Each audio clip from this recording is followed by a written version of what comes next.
Can you all see my screen? Yes, Perfect. looks All great. right. So today I will be talking about expanding D&I science capacity locally and globally, and we'll be walking through the two fairly recent DISC publications from the last year about how to evaluate and promote D&I capacity. Like Nicole shared, one is a systematic review of capacity building programs that are similar to the DISC. And then another is our own process evaluation of DISC activities and operations. Acknowledgements include the DISC executive leadership team, particularly Nicole and Borshika for co-leading these projects and guiding all of our work. And we had a fantastic team of DISC research interns during those inaugural years who supported data collection and data organization, Nicholas Lee, Jillian Abasta, KCU, and Melanie Aguilar, and then fiscal and organizational support from the ACTRI and the DISC. So a roadmap for today's talk, we're going to cover some background in D&I science capacity building. We're going to talk through the two papers and summarize the findings, and then discuss takeaways kind of across both publications. And then I have a couple of discussion questions in case we have time, but feel free to ask questions throughout today. But here are the two DISC publications we'll be talking about. So D&I has grown tremendously over the past kind of 10, 15, 20 years. There's a substantial increase in implementation science submissions and publications. There's increased D&I funding available. Interest globally, especially from organizations like the World Health Organization, who puts out an implementation report guiding implementation research periodically. And of the 27 institutes and centers at the NIH, 18 participate in the program announcement for the D&I research and health.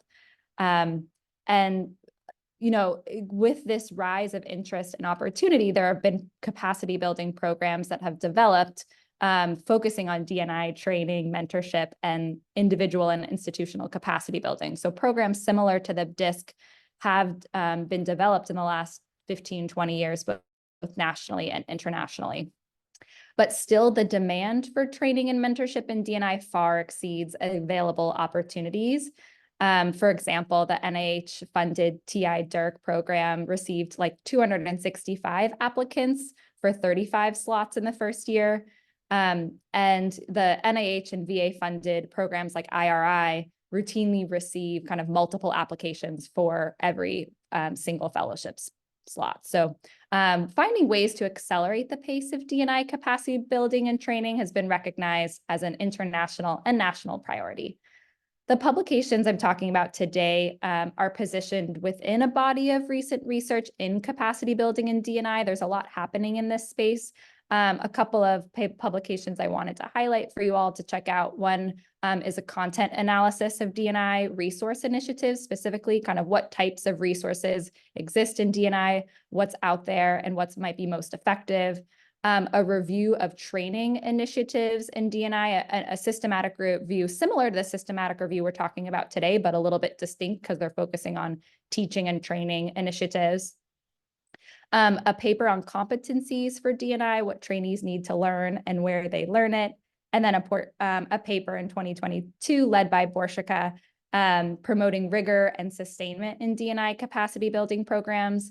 And they, I think, Borshika, you can correct if this is wrong, but focused on kind of longitudinal specific training programs and the factors that influence sustainability. So the first paper that we led at the DISC is a systematic review of D&I capacity building programs around the globe.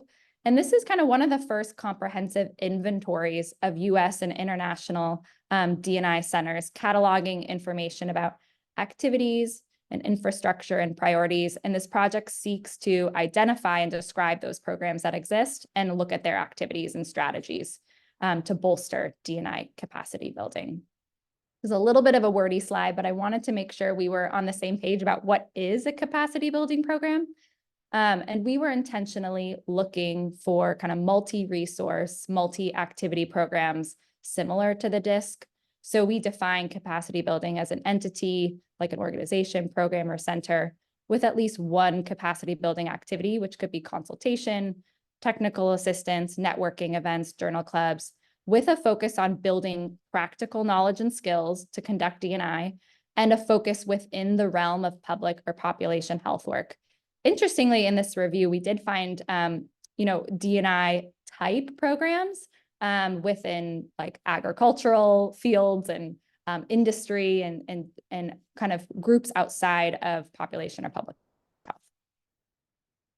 So here are the phases of our review. So the first phase focused on D&I program identification. We conducted structured Google searches and systematically extracted results. The second phase involved RA-supported screening of Google results and a secondary review of by the DISC leadership, and a review also by external D&I experts. The third phase involved additional targeted program searches to both kind of validate our initial list, but also see if there were any programs that we were missing. And we looked at kind of funding mechanisms like CTSA, P and U awarded programs. And then we screened our results for duplicates and then added sort of missing programs. Then the fourth phase, we reviewed websites and abstracted information to complete sort of a table of information of all of those programs. And then we sent out a survey to the lead contact at each of these programs to gather more specific targeted information about activities. So phase one was this kind of series of structured Google searches for D&I. We use the term dissemination and implementation. And as you might imagine, it's quite broad. So the list of programs was kind of ranging across many different fields. And then we had 9 synonyms that are common both within and outside of the United States, like diffusion, knowledge transfer, even improvement science, with and without the word program, along with 13 synonyms for program. So center, collaborative, institute. And the first 50 search results from each of these searches were extracted using the program Appify, like an online web scraping tool, because if you run the same search in Google, you won't get the same results. So to avoid kind of changing results, we used Appify to automatically extract the results into tables. So the specific word combinations and the number of results can be found in table 1 if you're curious and want to look there.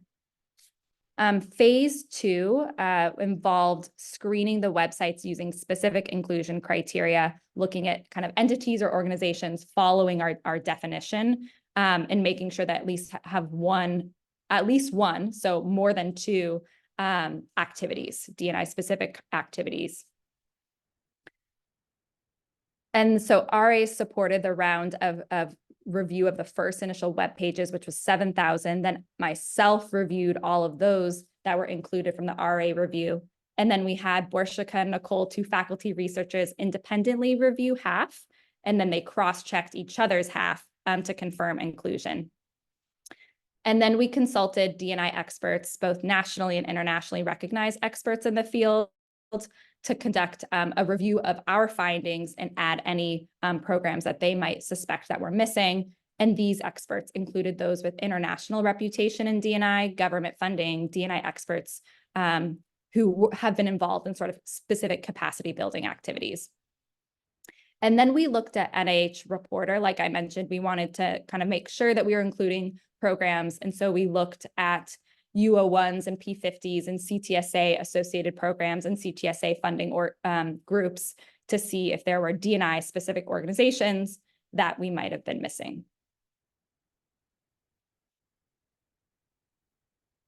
Then we reviewed each program's website to describe the D&I concentration and program activity. So information was abstracted by research assistants using an iteratively developed abstraction form. So the fields that we pulled from the website included kind of locational information, the D&I concentration, D&I, whether it was DI or QI, there were many programs in QI, knowledge translation, policy or community engagement, and they could have multiple concentrations. And this was us tagging what we kind of identified from their website, as well as specific capacity building activities.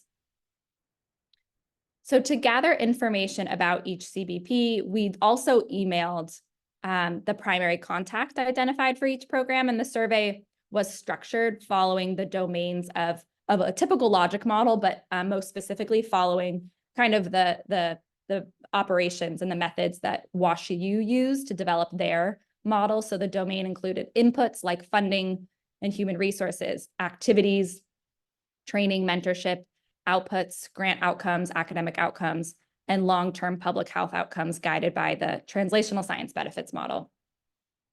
The survey also captured evaluation methods and D&I competencies or frameworks. And the outputs also included whether the programs specialized in a D&I product or specific resource. And they were able to elaborate on any resources or activities with open text responses. So here are the results. A brief snapshot of the review in terms of numbers. So we conducted 140 searches, which we had 7,000 search results in our initial kind of sample of the websites. After removing duplicates and those not meeting the criteria, we retained 696. There were many duplicate sites, and some of these sites did not meet criteria, so we narrowed the sample to 186. And then with the faculty review, we resulted in additional removal of 69. Through expert review, we added, as well as doing those grant review through NIH Reporter. So the grand total, it was 165 programs. And that is also visible in the Prisma diagram, but this is really small. You would need a microscope to see this. And you can see how the sample narrowed to 165 in that red box. And then we sent everybody a survey and landed on about half completed the survey, 87. So of the final sample of 165, most at 68% are in the United States.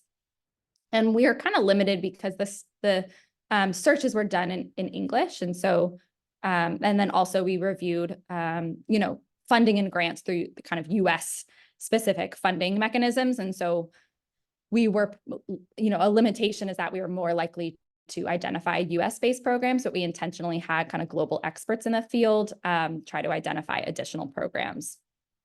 But so most were in the United States. We had a number of programs, about 30 in Western Europe, and then 17 in Canada, and then a few in Australia, 2 in Asia, and 1 in Africa and Nigeria. So, and we didn't have any in South America. And so kind of global representation is a little bit limited, and there are kind of few programs in low and middle income countries. 131 had a concentration in D&I, and they could be identified with multiple concentrations here. But what's interesting is nearly 50 of the 165 had a focus also in quality improvement. So there's a strong overlap between QI and D&I, and then knowledge translation about 30, and that's a term more typical that I've seen outside of the United States, and then fewer in policy and fewer in community engagement. Policy is definitely a growing interest area and is unique and important kind of space for development in this area. So in table 2, you can see the full list of the programs, and definitely please scan it if there's other programs that come to mind that are not there. I think we would love to know about them as well. So 87 sites completed the survey, and most of the respondents were in the United States. Most were affiliated with an academic institution, but a kind of 30% were not affiliated with an academic institution. So it's definitely not a requirement, and not necessarily like everyone was at a university. So I thought that was interesting. Sources of financial support for the program varied pretty widely. About half identified their sources as long-term or ongoing. Research grants and program grants were the most commonly reported financial support. Internal institutional funds were also fairly common, but more organizations reported program or research grants. And then highlighted in the red box here, the fees for services, fewer programs reported educational or course fees, membership fees, or fees for services.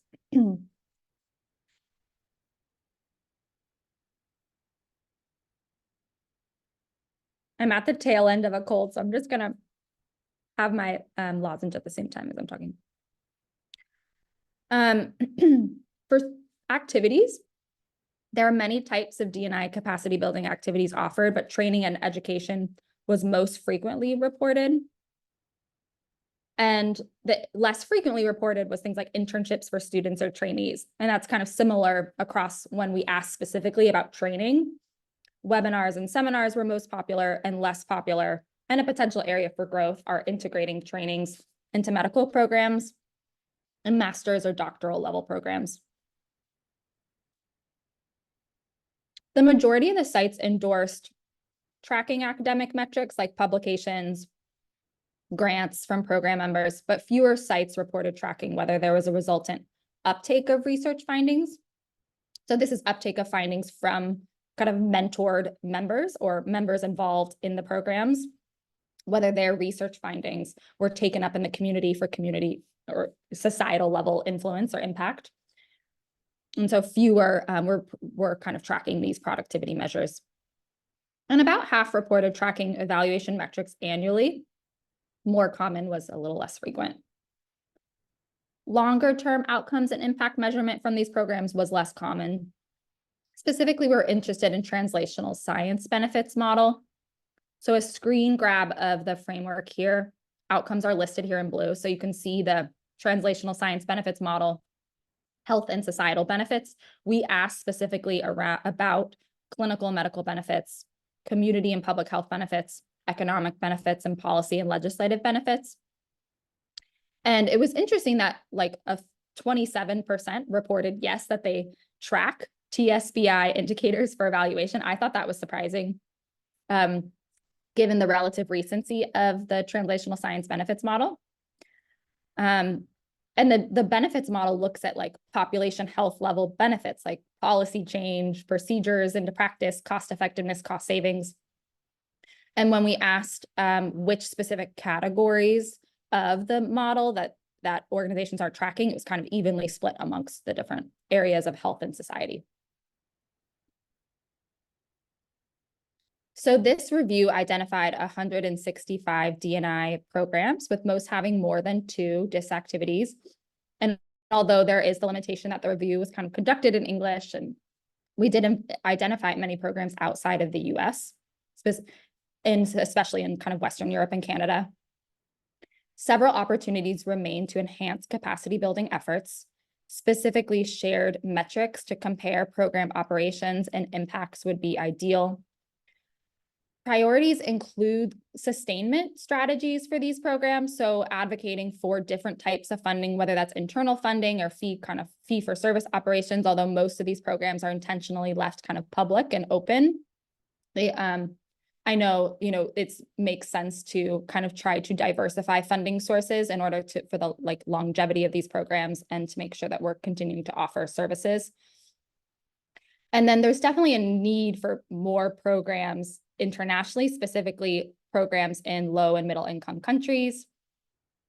And for formal certification, low cost accessible options for learners in LMIC, so opportunities for practitioners, non-researchers, like many kind of people with a medical or clinical background come to the DISC for consultation. So we see it anecdotally as a need to expand D&I offerings for those within different fields and within different degrees. All right. Just checking the chat to see if I'm missing anything. Okay. Any questions? I'm just going to pause and have a sip of my water. Like I said, a tail end of a cough here.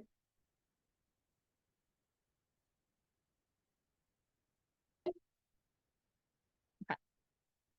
All right, so switching gears, talking about our process evaluation for the DISC. So we evaluated our activities and operations here at the DISC at kind of at the end of our second year. And the goals were to outline the evaluation of our academically housed D&I capacity building program, the DISC, and describe the development of our logic model to capture both academic products and scientific outcomes.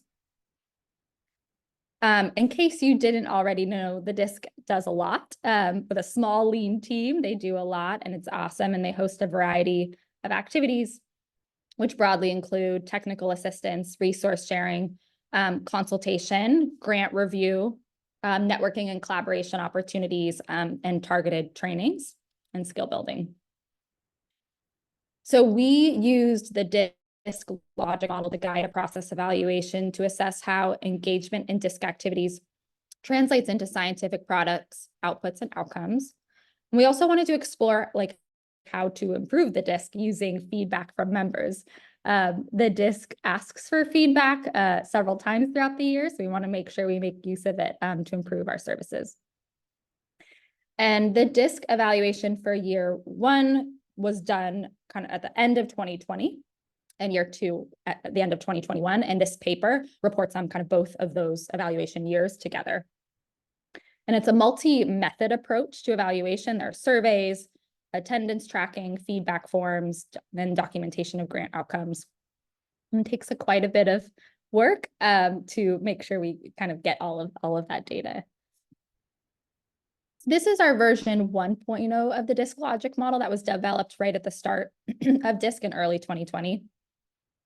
And this version of the logic model follows the structure of WashU's D&I program logic model. We have our slated objectives that funnel into activities, outputs, into outcomes, and impact and ROI, return on investment.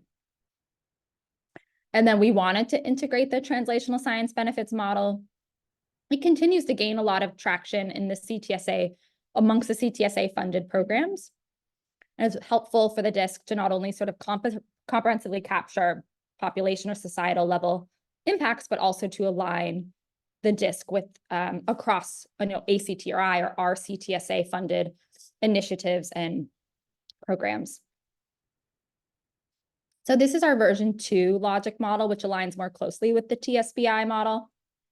Includes resources, activities, traditional scientific outputs, but also in green are the key additions from the translational science benefits model with economic, policy, public health, and community health outcomes.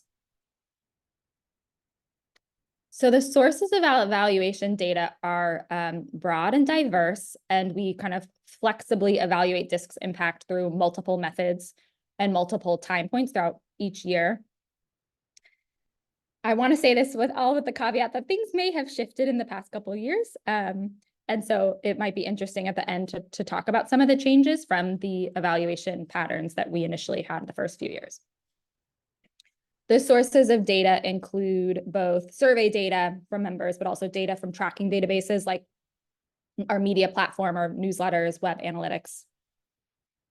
In the interest of time, I won't go into tremendous depth on each of these areas of evaluation, but there's kind of richer methodological description in the paper, and I'm happy to answer any questions at the end. The DISC membership application, you all would likely have completed it, but it collects basic demographic information and information about interest area and background. The annual evaluation, which is out now, kind of more closely resembles the logic model and asks about activities and outputs and outcomes. And specifically kind of what did you do as a result of being a DISC member for the year? The DISC consultation system invites feedback on the consultation experience, as well as tracks projects and grant outcomes kind of specifically related to your DISC consultation. So what did you do or change or submit or publish as a result of participating in your DISC consultation? DISC media tracking refers to a collection of different media and tracking databases. So DISC has a Twitter presence, we have the website, we have our newsletters. What else am I missing? And then YouTube. YouTube. And then we also had, for the first couple of years, I don't know if this has continued to in some different form, but we had Clockify where we were tracking hours spent on different activities and hours spent on consultation. Then we have DISC attendance tracking, which refers to our attendance and satisfaction tracking for each seminar and workshop. And then we have qualitative and open-ended feedback, which is really important. I think we learn a lot from open-ended sources, and that's intentionally integrated across these different various touch points, and especially the surveys often involve open-ended feedback. Okay, jumping into results, and again, we can circle back to additional methods questions if there are specific questions about any of those surveys. So at the end of year one, there were 343 DISC members. I'd actually be really curious to hear how things have grown. Year two, we had an additional 197 members, so a total of 540. The professor series was the most frequently reported membership type. And then for year two, something that jumped out was the students portion grew, at least in terms of the second column is calculated based on total new members. And so 60 of that 197 is a greater proportion than the first year. So students grew as well. The proportion of the most common type of member was, again, university faculty. And of the total DISC members, most members identified as white or Asian, and that kind of stayed fairly consistent year one to year two. DISC members reported multiple topics of interest. Psychiatry, mental health, and public health continued to be most popular from year one to year two.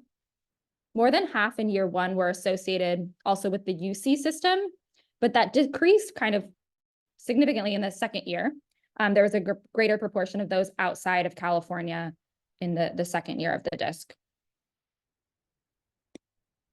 About half responded to the annual survey in year one.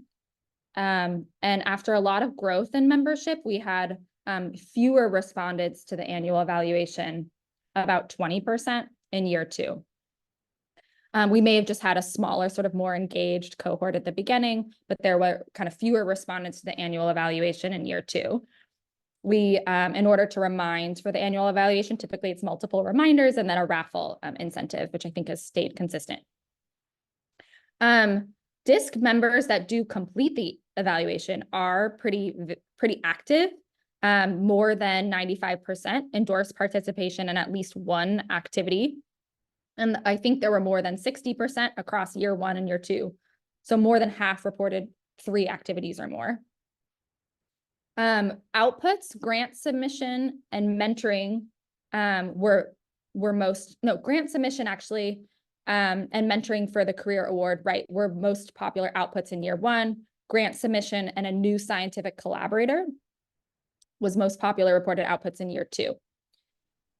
So I think that's pretty kind of very neat that the DISC so intentionally promotes collaborations and community and networking as well. Across newsletters, website, Twitter, journal club, and our implementation science seminars. So newsletters increased from year one to year two. Our click rate, our open rate, our web visits, our unique web visitors, Twitter followers all increased from year one to year two. DISC Journal Club, the average attendance was fairly small in the beginning, and it increased from an average of 18 to an average of 25 year two and continues to grow. The implementation science seminars had a period, kind of a pause period. And so they were not quite as popular after the pandemic, I think. But after collapsing the journal club and the seminars, I think the attendance has been more consistent. For workshops, year one and year two, year one, we only had 1 workshop, but it was very highly attended and the satisfaction was high. We had 2 smaller workshops in year two, also with high kind of satisfaction numbers. Consultation remained consistent from year one to year two. We had 68 consultations year one, 70 in year two. And most consultees agreed that consultations were very valuable. Consultations were largely for grant support and project implementation. Those were kind of the most frequently reported reasons for desiring a DISC consultation. And most of the grant consultations or proposal consultations were for K or R level NIH grants. And funding from grant support. So grants that had DISC consultation were funded, and that was about 19% in year one and 16% in year two. So kind of consistent from year one to year two in terms of the number of grants that were funded and where DISC consultation was involved. Across the qualitative feedback, so themes include, this is very kind of broad, high-level themes across many of the areas in which we ask for open-ended feedback. Now, there's a desire for increased diversity, both I think amongst the membership and those and speakers as well. Student-focused content opportunities, increased collaboration opportunities. There's always an interest in online resources and kind of readily available resources. Methods-focused workshops, assistance with D&I, grant writing, equity-oriented research and practice, advancing D&I skills to move from a novice to a more advanced D&I user, and interest in practical application of D&I. A few highlighted quotes, very small, but I'll read them off for us here. So a desire for increased diversity, more discussions from scholars of color and scholars from underrepresented backgrounds. There's a desire for methods-focused workshops, so more short methods, short practical trainings. Advancing D&I skills. So I would love a clear roadmap to improve my knowledge and skills in D&I. I have such a limited time to engage in professional development activities. It'd be really helpful if DISC could support me in figuring out what I know and what I do not, and then engage in targeted activities to develop my skills and knowledge in the weaker areas. So, and that came up a little, more often, kind of advancing from a novice D&I user to a more advanced D&I user. And then continuing the focus on equity as central to D&I work.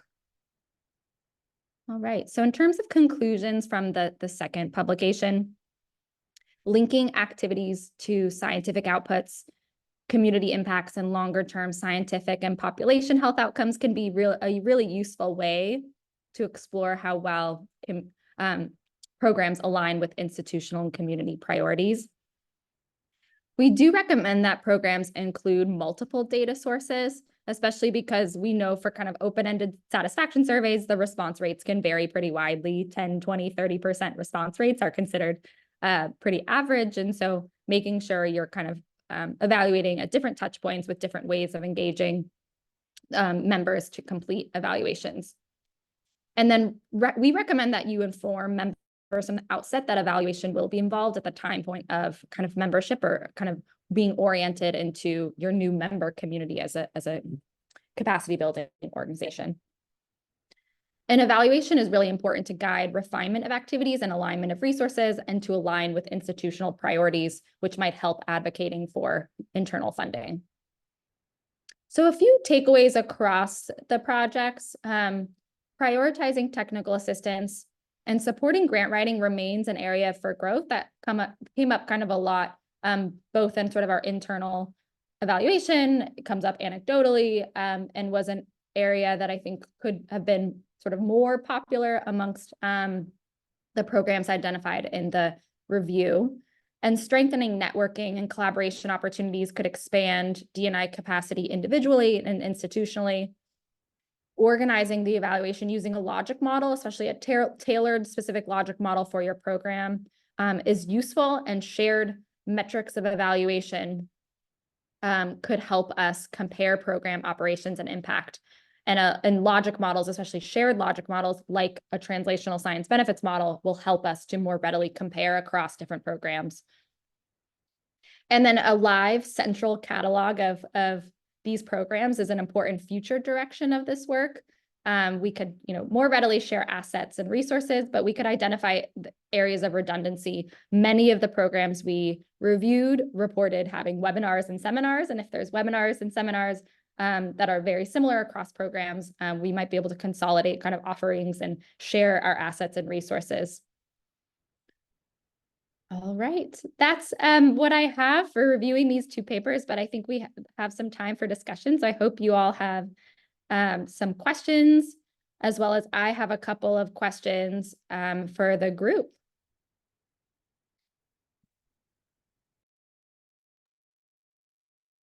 Thank you so much, Claire. Oh, it looks like maybe we have some ready questions or reactions. David, I see you unmuted. Sure. So yeah, this is really impressive. Just the information you've shared today, and just I know the team, the leadership team of the DISC really accomplished a lot over the last few years. So sort of my question is a bigger picture question, and sort of ties in, I think, both. just to what extent, I know Greg and others are involved in Nigeria, and curious to know if there are other larger initiatives or individuals that are focusing more on that kind of low middle income country development as far as kind of D&I capacity development, because I think there is a significant need for that type of work. Takes a fair amount of resources, but just curious if anybody was aware of other either NIH or other actions to try to expand D&I globally, particularly for LMICs. That's an excellent question. I don't, is Greg in the room, in the Zoom room? Maybe he.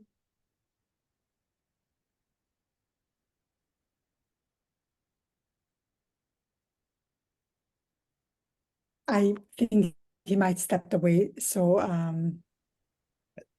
and I guess if we don't have the any information about that, I think sort of the comparable is kind of shifting more of, you know, thinking about DEI and low resource environments here nationally and locally, opportunities for either trying to develop new capacity development or other even just kind of straight technical assistance for community-based organizations, things like that, just type of opportunities like that.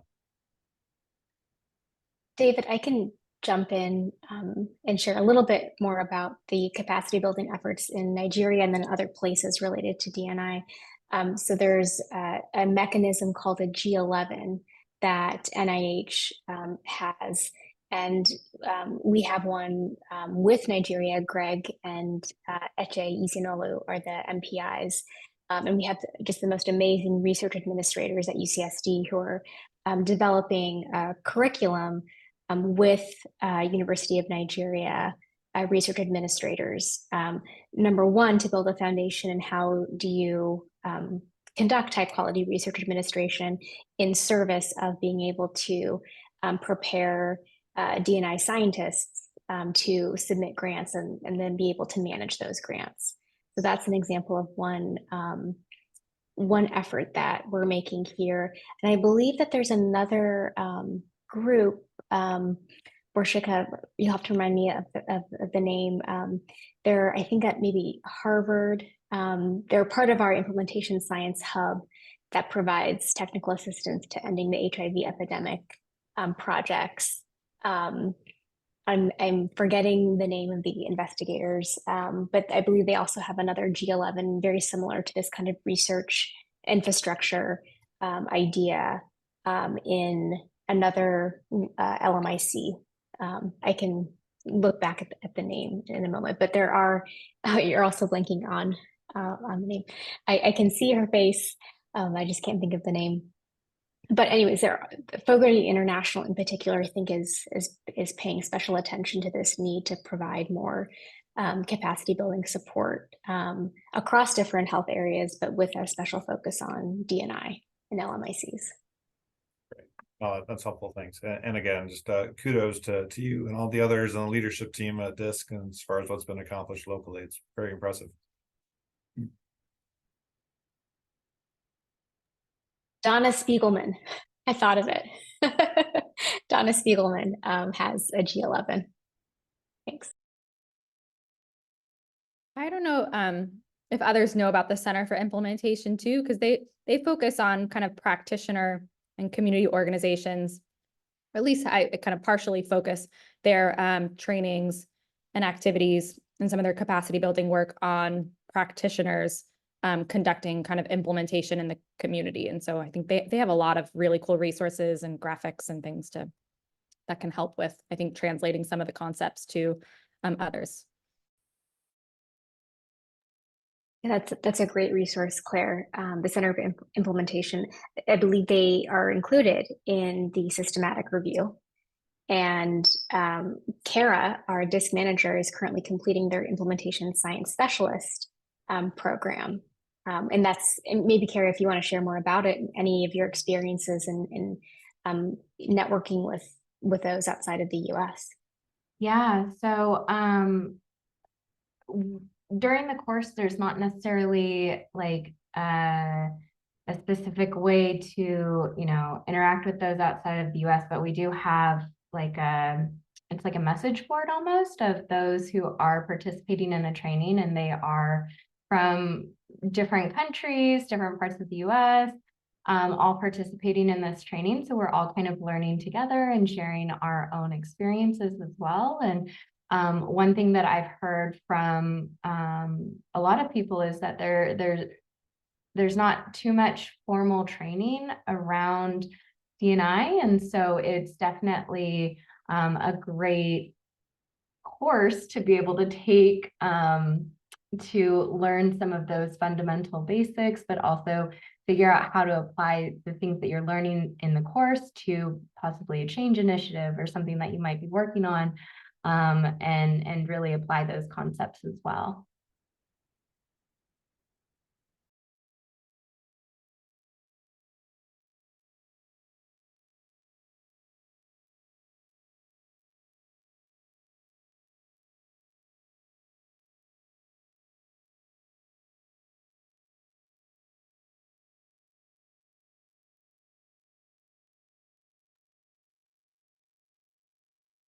I'm not sure if we want to go into some of the discussion questions, but if anybody has ideas, I'm always curious about like how programs can better evaluate the uptake of findings. How do we evaluate those longer term translational science benefits?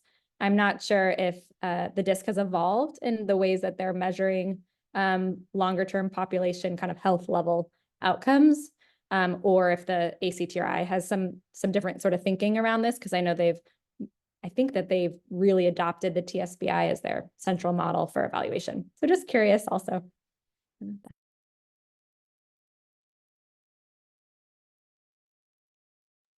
Yeah, so we This are might be working on the new, oh, sorry, go I'm so sorry, yeah. No, go ahead, Borshka. Oh, in the new proposal for not the renewal, we call it the new proposal, the ANCHET submission for the ACTRI, the TSBM is definitely a key underlying model that we are proposing to use, and the DISC will have some role in helping to implement that. So I think it's a process. We are thinking about it, and of course there are many challenges. And those of you who were able to join in December, Doug Luke was invited for this same space to talk about the TSBM, to help us think about how best to integrate it. So hopefully it will happen and we will have good data. And it's definitely a movement, as you mentioned it, Claire, across the translational science institutes. And then also actually NIH level, I have heard multiple initiatives where they are trying to use the TSBM to guide evaluation. So it's all happening. Thank you. Awesome.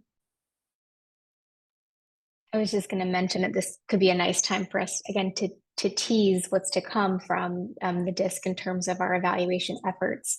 We have now incorporated translational science benefit indicators as questions in our follow-up surveys to those who've been part of any consultation services through the DISC. So we're trying to make a very concerted effort now to use the TSBM in our ongoing evaluation efforts. We haven't yet sent those out yet, so we'll be very curious to see how people respond to it, but we're excited to give it a try.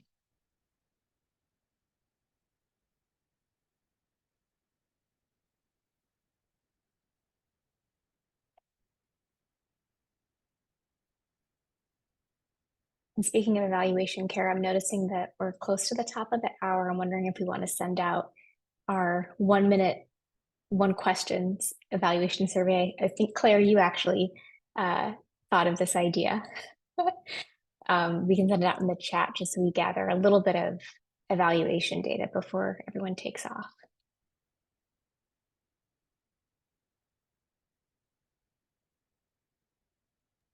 Any final questions or reactions that anyone wants to share? No, thank you so much for having me. This is a really neat opportunity to kind of reflect on all of the progress that the DISC has made, and to share back many of the learnings from the first few years. So perhaps there'll be another presentation to follow up in a year or so's time. So awesome. Thank you. That'd be great. Thank you so much, Claire. It was a nice reminder of just all the incredible work and attention to detail that you led as part of those review and evaluation efforts. So thank you. We are finalizing our February seminar speaker as we speak, but do save the date for February 15th at 2 p.m. We'll send out more information about the speaker, the mystery speaker, as soon as we have confirmation. But thanks so much, everyone, for joining us. A huge thank you to you, Claire. And hopefully we'll see everyone again February 15th. Thanks, everyone.